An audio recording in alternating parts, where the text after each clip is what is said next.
Mobility as a Service, l'objectif, c'est ce qu'il y a en bas de la page, c'est de casser les silos. Et croyez-moi que casser les silos, c'est un énorme effort. C'est un énorme effort. Cityway, depuis 15 ans, plus de 15 ans, on a commencé par casser les silos de l'information multimodale. Pour ceux qui se souviennent, l'information temps réel, alors ça a été un travail long. Les exploitants ne voulaient pas partager l'information en temps réel. Aujourd'hui, ça y est, c'est fait, il n'y a plus de sujet. Maintenant, le sujet, c'est la vente de titres et la relation client. Et comment, dans un MaaS, l'objectif d'un MaaS, c'est de donner une information multimodale, une source unique d'information, d'avoir un seul compte et pouvoir faire une réservation en un point unique, pour avoir une clé unique des transports et une facture unique de sa mobilité. Notre objectif à tous, je pense qu'on peut s'accorder là-dessus, c'est de réduire la part de l'autosolisme.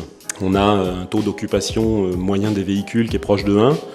J'avais tendance à dire, en blaguant, en provoquant un petit peu, pour ceux qui me connaissent, je suis un peu provocateur, avec les véhicules autonomes, on va avoir la chance de pouvoir passer en dessous de 1.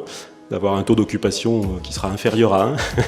Pour l'instant, il est à 1,1 ou 1,3, suivant qu'on regarde les trajets domicile-travail ou les trajets globaux, enfin voilà. Mais il est très bas.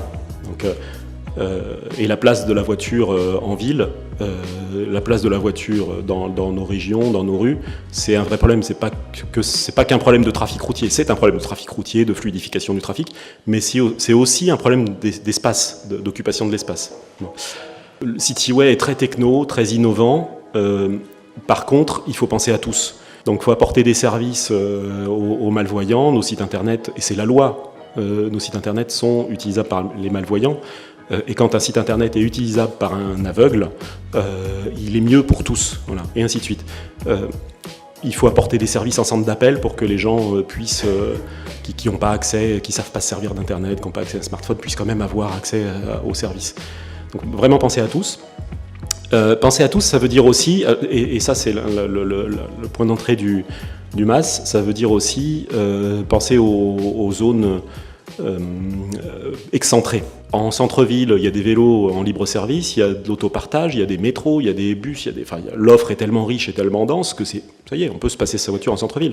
Mais quand on est excentré, on ne peut pas. La réponse que Cityway apporte, et moi je vais m'en arrêter là, c'est 2 piliers.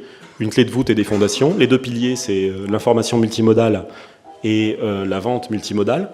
L'information multimodale, temps réel et prédictive, savoir combiner le covoiturage, le transport à la demande, les lignes régulières, le trafic routier, les bouchons, le stationnement, ainsi de suite.